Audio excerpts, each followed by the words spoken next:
Welcome back to HomeSpot, everyone. So today we start on our next project, and our next project it's gonna be a doozy.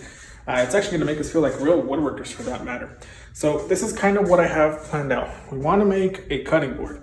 Now I'm sure you've already seen a lot of those fancy, big, thick, monstrous cutting boards that have super nice designs. So we're gonna try our hand at making one of those. May not be super fancy like one of those right now, but we're at least gonna dip our toes into that for now. Now, I'm gonna make this video a little bit different than, just a time-lapse video like you've seen before. I'm actually gonna take you through the process of, from A all the way to Z finished product. And I guess let's get started right now. The first thing that I'd like to do is plan ahead. So planning is everything, planning is key. It's gonna be a cutting board. So where am I gonna use this cutting board? What am I gonna use it for?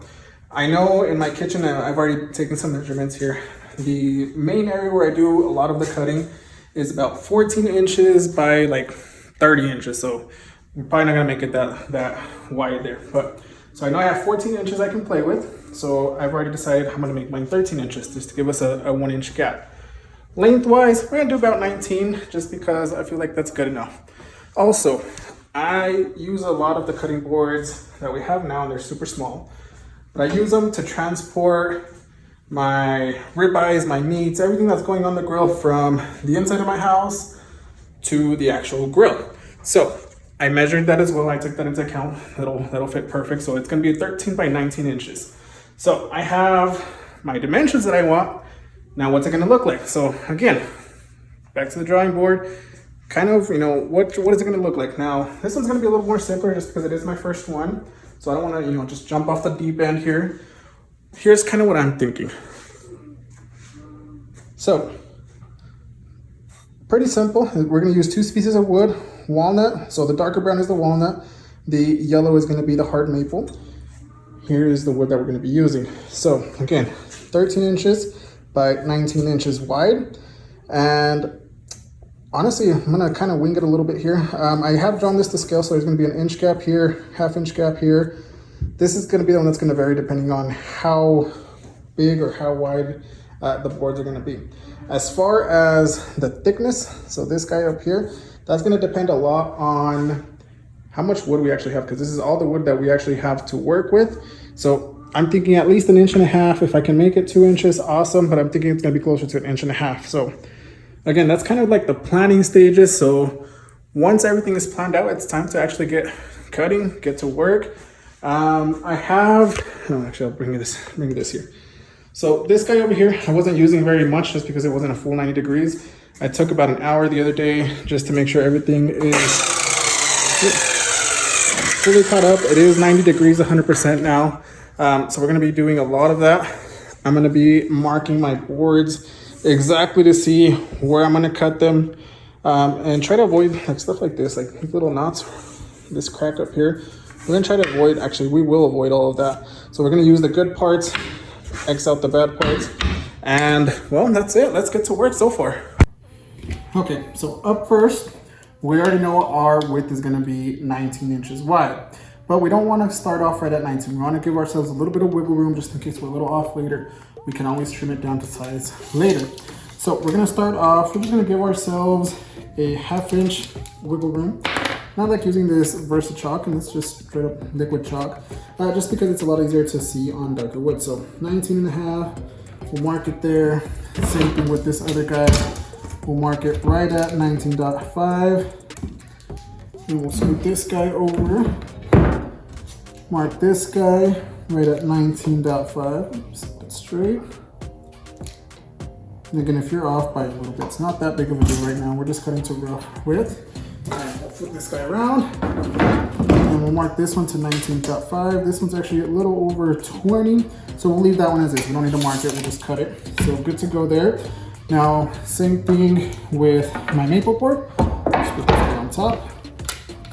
We'll mark this one at 19.5, and this one I may need to use something else. It's not bad, it's very legible still. So 19.5, and then from the other side, 19.5 as well. Actually, that's 19. So 19.5. I think I missed this side. Double check. No, got it right. So we're only gonna have about this much dead space right here. So now we can just take our square here, and we can mark it down. There we go, and same thing with this side. Mark it down. Move this guy in.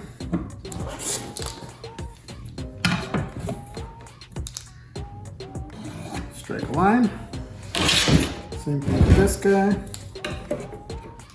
And give him a strike line.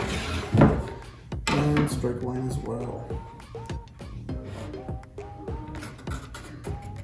All right, there we go. So we know where we're cutting now.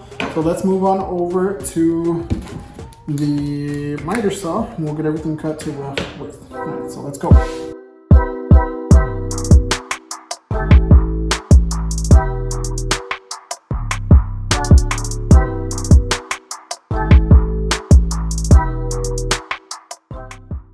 Okay, once we're done at the miter saw, we have everything down to rough length. What we need to do is we need to find the least wide board that we have. So our maple boards are actually pretty wide, so don't even need these guys. Now out of these 4 boards here, they're all pretty close. I would say this guy right here is gonna be the thinnest. So what we wanna do is we wanna measure it. So we need to cut this board into 3 equal parts. So 1, 2, 3. So we have about 4 3/4, exactly 4 3/4 actually. And it goes a little bit wider. So we'll just call it 4 3/4 because at our least wide point, we're at 4 3/4. So we're gonna divide that by 3. Now we also do need to account for our blade. Our blade is gonna take a little over a 1/16 off. So we're just gonna call it an even 1.5 inches. So we're gonna set our table saw fence to exactly 1.5 inches. We're gonna run all of our boards through there. And we should have 3, 6, 9, 12 boards that are each 1.5 inches. 6 of these guys that are also 1.5 inches. We may not need to cut all of them here. I only really need 1, 2, 3 pieces, maybe 4 pieces. So we may only need 1 board here. All right, so let's get to it. I'll set everything up and we'll get to ripping.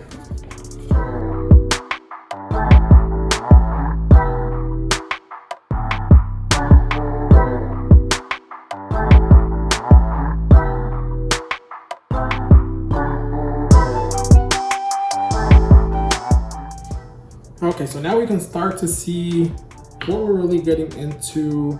Little preview here. So right now this is of course the walnut. Now picture all of this nice and pretty without any of these burn marks. So I know the burn marks are there, but just keep following me along. So we're gonna take 1 strip of the hard maple, put it right after the second try on every single one, or after the first one I should say. Now here's where we still have a little bit left. These guys I'm gonna shave about, I'm gonna bring them down to about 1/2 inch. And I'm gonna put 2 more pieces of hard maple, but these are also gonna be shaved down to about 1/2 inch as well. So from the drawing again, these are about 1 inch, these are about 1/2 inch just to make it look a little fancier. So put them all together, it's actually looking really wide. This is about 15 1/4. Now I know I'm gonna lose about, I would say about 3/4 of an inch on both sides. We're gonna lose about 1.5 inches in total. That is gonna bring it to almost about 14 inches, just under 14, about 13 3/4. I'm okay with that. The original plan called for 13 inches even. Now that I'm seeing it, I don't mind a wider cutting board. So if it goes down to 13 3/4, that's perfectly fine with me. The other thing that I just noticed here, this isn't gonna fit through my planer in one. And actually, I only have clamps that are big enough. So that's as far as it'll go. So I'm gonna have to glue this up in 2 tries. So we'll glue up this side first and that side second. Before we do the glue up though, I need to run these through the planer to get them about roughly 1/2 inch thick on both. So let's start that and let's keep going.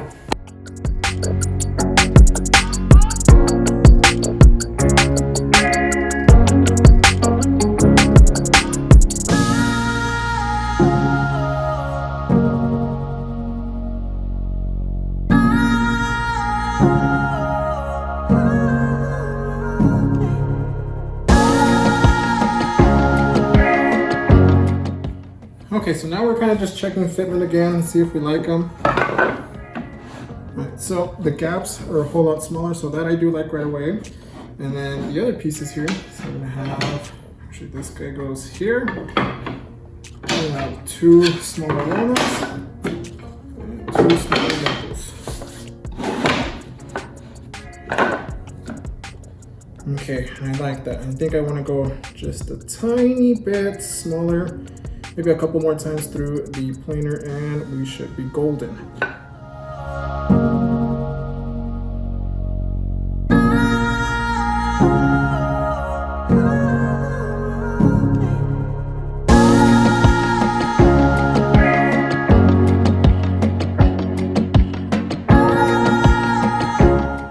So that took us down actually right to about 13 inches.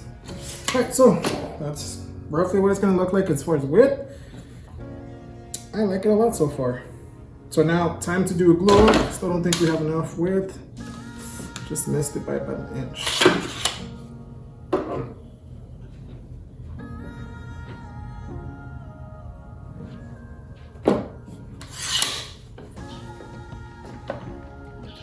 I missed an inch.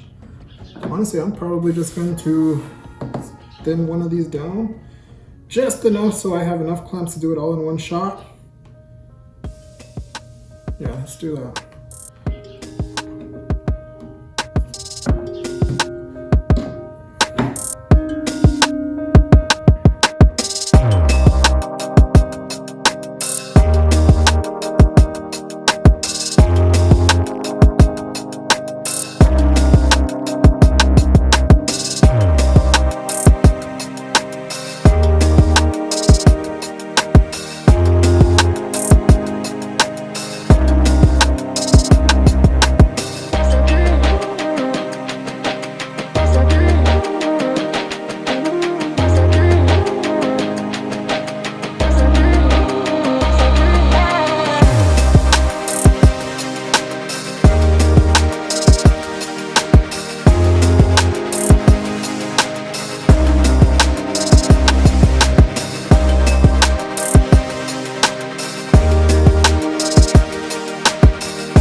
Okay, once you pull your cutting board out of the clamps, it's gonna look like this. So this is all just leftover residue from the glue over glued. This is actually a piece of the 2x4 that I was holding or having it hold flat. So that just can attest to how strong the glue actually is. Now, what you really wanna do is you wanna take a chisel or a scraper or something, kind of just chisel out at least one side. I've actually already done one side and it's gonna be this side. This side's a lot flatter. You wanna get it as flat as you can possibly get it. It doesn't have to be perfect at this point. Now, the reason you're gonna get it flat is you're gonna run it through the planer. You're gonna run this side face down like that. And the blade is actually on top rotating, so it'll clean up this side and it'll bring it perfectly flat. So that's our next step. Let's get to working.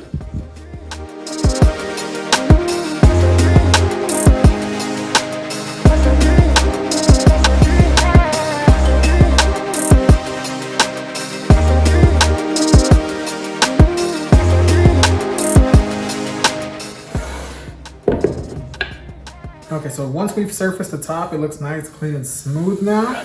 It's time to work on the edges. These edges are not perfectly straight, which we expect that. We are accounted for that. So what we want to do, we want to take it over to our sled just like that.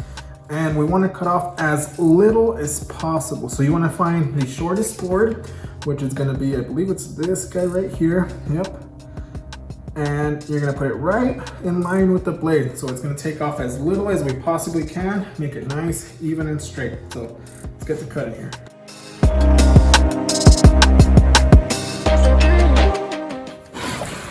Okay, now that we have everything cut to exact length, width, now it's time to make some little grab handles right here. Now, instead of just making a little notch on this side and a notch on this side, I'm actually gonna do it a little bit different. I'm gonna cut a 45-degree all the way around every single one of the sides. It's gonna do two things. One, is gonna make it look, in my opinion, a little bit sleeker. And secondly, it's gonna give you somewhere to grab onto here. So the way that I'm gonna do it is, I've already put a new throat plate in there, and I'm gonna just turn my blade over to 45 degrees and just simply cut it out, run it through the table saw.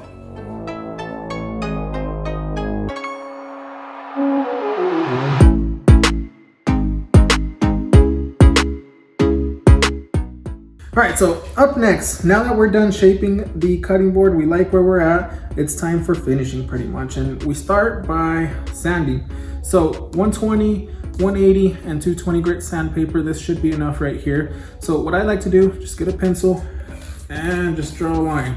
Now the pencil may not show up very well on the walnut, but you'll see it, you just have to pay a little bit of attention to it.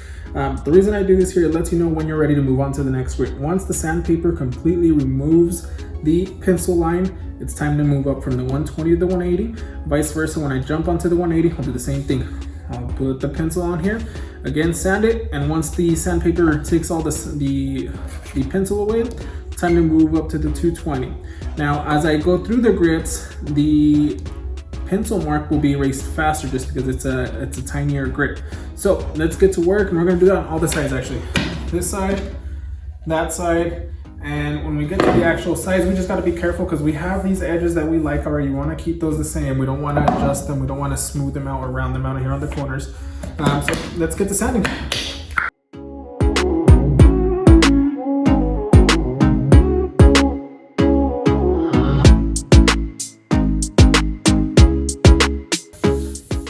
Okay, now once we're done sanding, we're gonna water pop it. So what water popping means is we're going to take literally just spray water, just plain Jane water.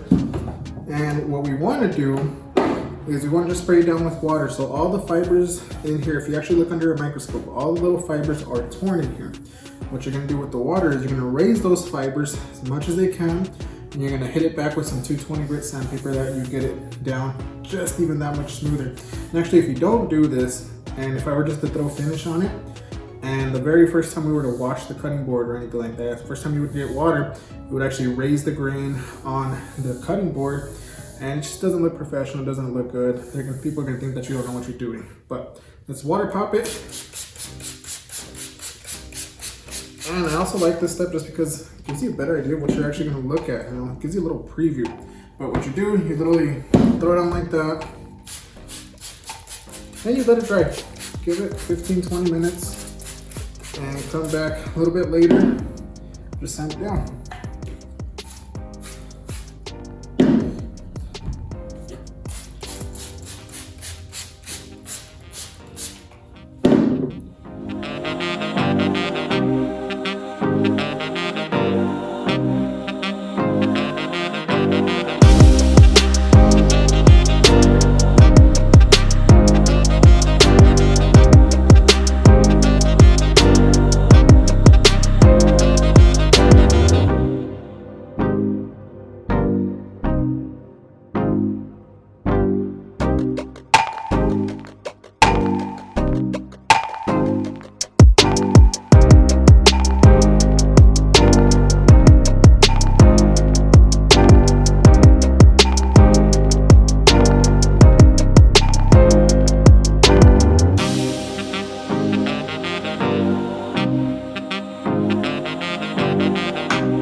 Okay, after every single coat, we do want to hit it with some either 400, 800, or even up to 1,000 grit sandpaper.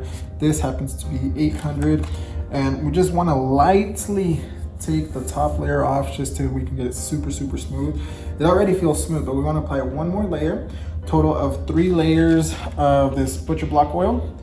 After that, we'll let it dry 6 hours in between each and every coat. And specifically in the instructions, before you actually use it, it does say just to wipe it off with some soapy water. So let's get to sanding here.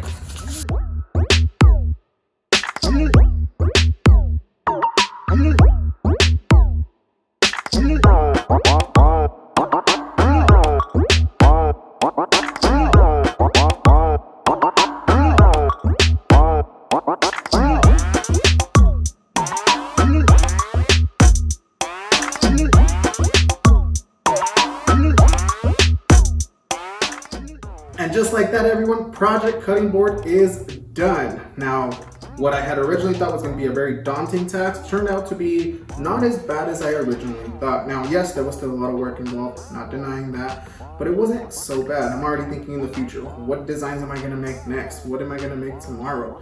But nonetheless, we need to buy wood first, wood first and foremost. But nonetheless, this one's done. We're going to put it to some good use. Overall, again, it's nice, it's fancy, it's big, it's beefy, it's everything you want in a cutting board. It's not going anywhere, it's dead flat. Just in case it wasn't beefy enough, you got your rubber feet to keep it from sliding anywhere. But nonetheless, we're done with this. And as I was stating earlier, we're gonna put it to some good use. Actually, I have some steaks marinating already, so I need to get 2 of those. That's all I really have for you. Please browse the channel, like, subscribe. We'll see y'all next time.